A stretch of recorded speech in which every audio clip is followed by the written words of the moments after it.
नमस्कारम। अमृतमाला में आपका हार्दिक स्वागत है।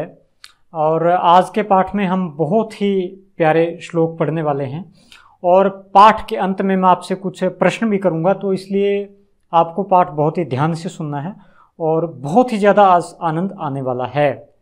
तो प्रारंभ करते हैं। हमारा पहला श्लोक है, बड़ा ही गेय है, गाया जा सकता है, मैं गाने की कोशिश करूंगा।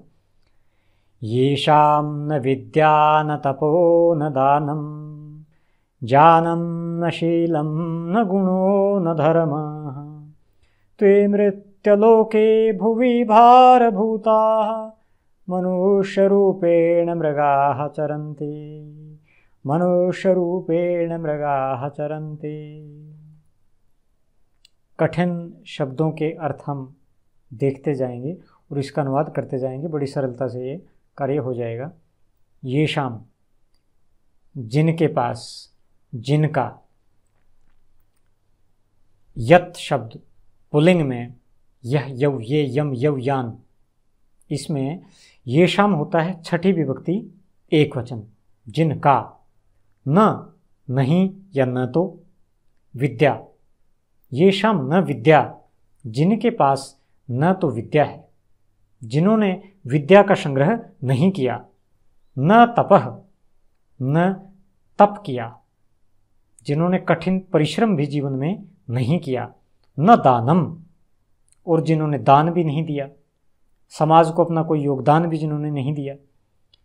ज्ञानम न, जिनके पास न ज्ञान है। शीलम न, और न ही जिनके पास शील है। शील कहते हैं स्वभाव को। न ही जिनके पास उत्तम स्वभाव है, जो किसी को देखकर खुश नहीं, कोई उनको देखकर खुश नहीं, ऐसा जिनका स्वभाव है। न गुण, न जिनके पास कोई गुण है। न धर्म है, और जो अपने धर्म का भी पालन नहीं करते। धर्म का अर्थ है कर्तव्य, जो अपने कर्तव्य भी नहीं निभा सकते, ऐसे लोग। वे क्या हैं शास्त्र की दृष्टि में? ते, वे लोग। सह तौ ते, वे लोग बहुवचन, प्रथमा विभक्ति बहुवचन। मृत्युलोके, मृत्यु को समझते हैं। मृत्यु कहते हैं मरने वाला, जिसका मरना तय है, यानी इस संसार में रहने वाला कोई भी प्राणी, मनुष्य मृत्यु कहलाएगा। फारसी का जो मर्द शब्द है वो संस्कृत की इस मृत्यु से ही निकलता है। मर्द का वास्तविक अर्थ होता है मर्द। वैसे तो जो हम प्रयोग करते हैं वो प्रयोग करते हैं वीर के लिए, बहादुर, जिसमें ताकत हो, लेकिन फारसी में असली अर्थ उसका ये है कि जिसका मरना तय है, जो मृत्यु है। और मुर्दा शब्द, मुर्दा शव, लाश, वो संस्कृत के मृत से निकलती है, मृत जो मर चुका है। तो मृत्यु कहते हैं मरने वाला, और मृत्यु लोक कहते हैं मरने वालों का लोक। मृत्यु लोके, मरने वालों के लोक में, क्योंकि स्वर्ग वगैरह में तो लोग मरते नहीं हैं, पहले ही मर के ही वहाँ जाते हैं, फिर क्या मरेंगे। तो इस संसार में लोग मरते हैं, तो मृत्यु लोक इस संसार को कहते हैं, दुनिया को कहते हैं। वे लोग मरने वालों के इस लोक में भुवि भारभूता, भूमि पर भारभूत हैं, भार बने हुए हैं, बोझ बने हुए हैं। और क्या हैं वे? मनुष्य रूपेण, मनुष्य के रूप में। मृगाः चरन्ति, मृगाः पशु, चरन्ति चरते हैं या घूमते हैं। पशु ही घूमते हैं, मनुष्य नहीं है वो, पशु ही हैं, निरे पशु हैं, संसार में व्यर्थ ही घूमते हैं। पशुओं के तो उपयोग भी हैं, प्रकृति में योगदान है, वो तो प्रकृति को नष्ट करते हुए घूमते हैं, पशुओं से भी भयानक हैं। तो पूरे श्लोक का अर्थ एक बार हम देख लेते हैं। येषाम न विद्या न तपो न दानम, जिनके पास न विद्या है, न तप है और न दान है। ज्ञानम न शीलम न गुणो न धर्म है, जिनके पास न ज्ञान है, न उत्तम स्वभाव है, न गुण है, और जो न अपने धर्म का पालन करते हैं। ते, वे लोग। मृत्युलोके, मृत्युलोक में। भुवि भारभूता, भूमि पर केवल बोझ हैं। मनुष्य रूपेण मृगाः चरन्ति, मनुष्य के रूप में केवल इधर उधर फिरने वाले पशु हैं, पशु मात्र हैं। तो प्रिय विद्यार्थियों, मृग का मैंने यहाँ अर्थ हिरण न करके पशु किया है, क्योंकि संस्कृत में उसका मूल अर्थ पशु ही है। बहुत प्राचीन काल में सभी पशुओं को मृग कहा जा सकता था। उसका हिरण जो अर्थ है बाद में प्रचलित हुआ, बाद में प्रसिद्ध हुआ है। तो इसके बारे में बहुत ही महत्वपूर्ण जानकारी अब हम लेंगे और बहुत ही ज़्यादा आनंद आपको आने वाला है। अपने मस्तिष्क को पूरी तरह से तैयार कर लीजिए। मृग, हिरण तो हम उसे कहते ही हैं, इससे सबका परिचय है।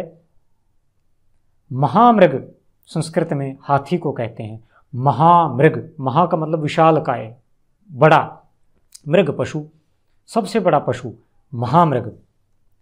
मृगराज, मृगों का राजा यानी पशुओं का राजा, सिंह को कहा जाता है। शाखा मृग, शाखाओं पर, शाखा कहते हैं वृक्ष की डाली को, वृक्ष की डालियों पर, शाखाओं पर रहने वाला मृग यानी पशु यानी बंदर, वानर। और ईहा मृग, ईहा कहते हैं चिल्लाना, चीख, चीख मारने वाला पशु। भेड़िए रात को, विशेष रूप से चांदनी रात में, चांद को देख करके चिल्लाते हैं, हुआ हुआ करते हैं, ऐसी आवाज़ करते हैं, तो इस कारण से उनको ईहा मृग संस्कृत में कहा जाता है। तो आप देख सकते हैं कि वास्तविक जो अर्थ था मृग का वो पशु था। तो मृग को मृग क्यों कहते हैं, इसके बारे में भी थोड़ा सा और गहराई में जाते हैं, इसमें भी बड़ा आनंद आने वाला है। मृग वास्तव में क्या है? मृग एक धातु है, एक वर्ब है जिसका अर्थ होता है ढूंढना, कोई चीज़ ढूंढना। विशेष रूप से जंगल में जब शिकारी पशुओं को ढूंढता है और पशु भागते फिरते हैं उससे डर के, तब उसको ढूंढना, उसको मृग कहते हैं। जिसको ढूंढना पड़े उसे मृग कहते हैं। अब मृगों की, हिरणों की ये आदत होती है कि वो जंगल में जो एक रास्ता पकड़ लेते हैं, बस एक रास्ता पकड़ लेते हैं, रोज़ उसी से गुजरते हैं, वहीं से आते हैं, वहीं से जाते हैं। तो वहाँ सैकड़ों की संख्या में जब झुंड में जाएंगे तो चरते हुए भी चलेंगे, दौड़ते हुए चलेंगे तो खुरों से ज़मीन को काटेंगे। तो जंगल में विशेष रूप से देखा जा सकता है, पहचाना जा सकता है कि ये हिरणों के, मृगों के आने जाने का रास्ता है, इसलिए उसके लिए शब्द बन गया मार्ग। मार्ग यानी मृगों का मार्ग, हिरणों का रास्ता। मृगों को जंगल में ढूंढना मृगया कहलाती है, उनको मारना, शिकार करना। इसलिए संस्कृत में शिकार के लिए जो शब्द है वो मृग से आता है, मृगया। और मृग को मारने के लिए, मृगया करने के लिए बाण का प्रयोग किया जाता है। इसलिए बाण के लिए एक हमारे पास संस्कृत में जो पर्यायवाची शब्द है वो है मार्गण। तो ये थी कुछ बहुत ही महत्वपूर्ण जानकारी। हम अपने अगले श्लोक की ओर बढ़ते हैं। अगला हमारा श्लोक बहुत ही प्यारा है, बहुत ही काम का है और बहुत ही प्रेरणादायक है। उद्यमेन ही सिद्ध्यन्ति कार्याणि न मनोरथैः न हि सुप्तस्य सिंहस्य प्रवेशन्ति मुखे मृगाः। उद्यमेन, उद्यम से, परिश्रम से, तृतीया विभक्ति एक वचन, उद्यमेन ही, निश्चित रूप से, पक्के तौर पर, उद्यमेन ही सिद्ध्यन्ति कार्याणि, कार्याणि सिद्ध्यन्ति, कार्य सिद्ध होते हैं। कार्यम कार्ये कार्याणि, कार्य संस्कृत में नपुंसकलिंग होने के कारण इसके रूप फलम की तरह चलते हैं, फलम फले फलानि। उसी तरह से कार्यम कार्ये कार्याणि, सिद्ध्यति सिद्ध्यतः सिद्ध्यन्ति, सिद्ध होते हैं। परिश्रम से निश्चित रूप से कार्य सिद्ध होते हैं। न मनोरथैः, मनोरथों से नहीं। मनोरथ कहते हैं ख्याल को, ख्याली पुलाव, हवाई किले, मन से बने हुए रथ, मन में ही बनाए हुए रथ, उनसे कोई काम नहीं होता है। केवल योजनाएं बनाने से कुछ काम नहीं होता है, योजनाओं पर अमल भी करना पड़ता है। ये भाव शास्त्र का यहाँ पर है, कारण बताया है। दूसरी जो लाइन है, दूसरी जो पंक्ति है, उसमें एक उदाहरण दिया है सिद्ध करने के लिए। जो बात कही गई है इसका एक उदाहरण दिया है, ही, क्योंकि। दूसरा जो ही आया है, ऊपर वाला जो ही है, उसका अर्थ है निश्चित रूप से, और ये ही जो है क्योंकि। सुप्तस्य सिंहस्य मुखे, सोए हुए शेर के मुख में। सुप्तस्य सिंहस्य छठी विभक्ति एक वचन, मुखे सप्तमी विभक्ति एक वचन। सोए हुए सिंह के मुख में, मृगाः न प्रविशन्ति, मृग प्रवेश नहीं करते हैं, हिरण प्रवेश नहीं करते हैं। तो इससे क्या सिद्ध होता है कि उद्यम से ही कार्य सिद्ध हो सकते हैं, केवल सोचने से नहीं। शेर यदि सोचता रहे कि ये मृग घूम रहे हैं इधर उधर, कोई तो मेरे मुख में भी आ ही जाएगा रास्ता भटक कर, तो ऐसा कभी नहीं होता, ऐसा नहीं होने वाला है। इसलिए मनुष्य को परिश्रम करना चाहिए, ख्याली पुलावों के भरोसे नहीं बैठना चाहिए। तो हम एक और बात डिस्कस करेंगे, थोड़ा सा व्याकरण भी हम करते हैं वीडियो में।